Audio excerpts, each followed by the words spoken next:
আসসালামু আলাইকুম। আশা করছি সবাই ভালো আছো। তো এই তো নতুন একটা দিনের শুরুতে আমি ছোট্ট একটা ব্লগ নিলাম।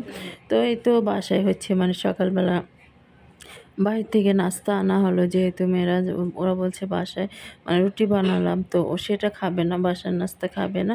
তো বাহির থেকে ওদের জন্য ভাজি আর পরোটা আনা হলো আর কি। তো সেটাই ওদেরকে রেডি করে দিয়ে একটু দিলাম আর কি। তারপরে এই তো বাসায় চিকেন বোনা করা হচ্ছে আর কি। তো সেজন্য পেঁয়াজটা দিয়ে ভালোভাবে একদম বেরেস্তা করে তারপরে মাংসে যা যা মশলা লাগে সব কিছু দিব, দিয়ে চিকেনটা ভুনা করব। একদম ভুনা ভুনা করা হবে, আর ঝোল বা আলু দিয়ে কেউ খেতে চায় না তেমন একটা।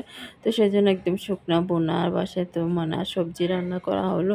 তো সেজন্য বলছি মাংসটা একদম শুকনো শুকনো ভুনা করা হবে আর কি। তো এই তো আবারও কাঁচা পেঁয়াজ দিয়ে তরকারি ঘনত্ব বাড়ার জন্য তো এই মাংসগুলো আগে থেকে বেজে রাখা ছিল। তো সব মশলা দিয়ে কষিয়ে এখন ঢেলে দিলাম। অল্প একটু পানি দিব, যেহেতু ভুনা করা হবে, তো বেশি পানি দিলে ভালো লাগবে না। তো এই তো সয়া সস দিচ্ছি।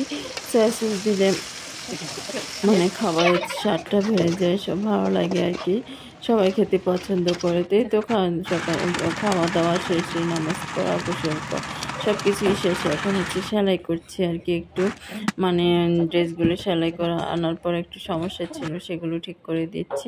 এমনিতে আমি পুরোপুরি সেলাইয়ের কাজ জানি, তো এখন আর সময় পাই না বলে করি না।